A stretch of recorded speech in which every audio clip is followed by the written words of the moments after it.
കഴിഞ്ഞ ദിവസം ഉണ്ടായ ഒരു സംഭവമാണ്. ഇതെല്ലാവരും അറിഞ്ഞിട്ടുണ്ടാവും. പക്ഷെ ഇത് കേട്ടപ്പോൾ മുതൽ നിർബന്ധമായിട്ട് എനിക്ക് പറയണമെന്ന് തോന്നിയ ഒന്ന് രണ്ട് കാര്യങ്ങളുണ്ട്. ഇത് ഈ വാർത്ത കേൾക്കാത്തവർ ജസ്റ്റ് ഇത്തിരി ഒന്ന് വാർത്ത കേൾക്കും. കോഴിക്കോട്ടെ ഇടത് കൈകൊണ്ട് എഴുതുന്ന ഒരു 1-ാം ക്ലാസ് വിദ്യാർത്ഥിയെ അധ്യാപകർ വലത് കൈകൊണ്ട് എഴുതാൻ നിർബന്ധിച്ചുവെന്ന് പരാതി ഉയർന്നിരിക്കുന്നു.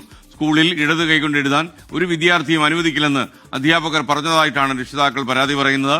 വിഷയത്തിൽ രക്ഷിതാക്കൾ ചൈൽഡ് വെൽഫെയർ കമ്മിറ്റിക്ക് പരാതി കൊടുത്തു. കോഴിക്കോട് കുളങ്ങരപ്പീടികയിലെ ആക്സന്റ് ഇംഗ്ലീഷ് സ്കൂളിലെ 1-ാം ക്ലാസ് വിദ്യാർത്ഥിയെ അധ്യാപകർ മാനസികമായി പീഡിപ്പിച്ചെന്നാണ് പരാതി. പ്രീ പ്രൈമറി ക്ലാസ്സിൽ പഠിക്കുമ്പോൾ മുതൽ തന്നെ കുട്ടി എഴുതുന്നത് ഇടത് കൈകൊണ്ട്. തന്റെ ക്ലാസ്സിൽ ഇങ്ങനെയുള്ള കുട്ടികൾ വേണ്ടെന്നും വലത് കൈകൊണ്ട് എഴുതാൻ നിർബന്ധിക്കുന്നുവെന്നുമാണ് ആരോപണം. കേട്ടില്ലേ?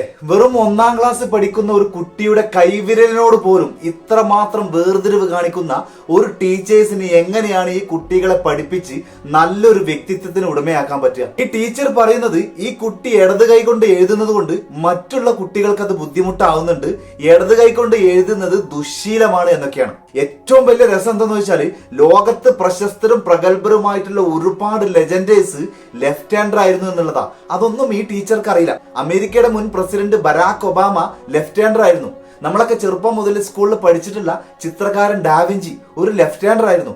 എന്തിനേറെ പറയുന്നു, ഐസക് ന്യൂട്ടനും ആൽബർട്ട് ഐൻസ്റ്റീനും ഒക്കെ ലെഫ്റ്റ് ഹാൻഡർ ആയിരുന്നു. ഇനി അതിനൊക്കെ പുറമെ നമ്മുടെ രാഷ്ട്രപിതാവ് ഗാന്ധിജി പോലും ഒരു ലെഫ്റ്റ് ഹാൻഡർ ആയിരുന്നു. സത്യം പറഞ്ഞാല് ഗാന്ധിജി 2 കൈ ഉപയോഗിച്ചിരുന്നു എഴുതാന്. ഇനി അതൊക്കെ പോട്ടെ, ഏത് കൈയാണെങ്കിലും ആ കുട്ടി ഭംഗിയായിട്ട് എഴുതുന്നില്ലേ?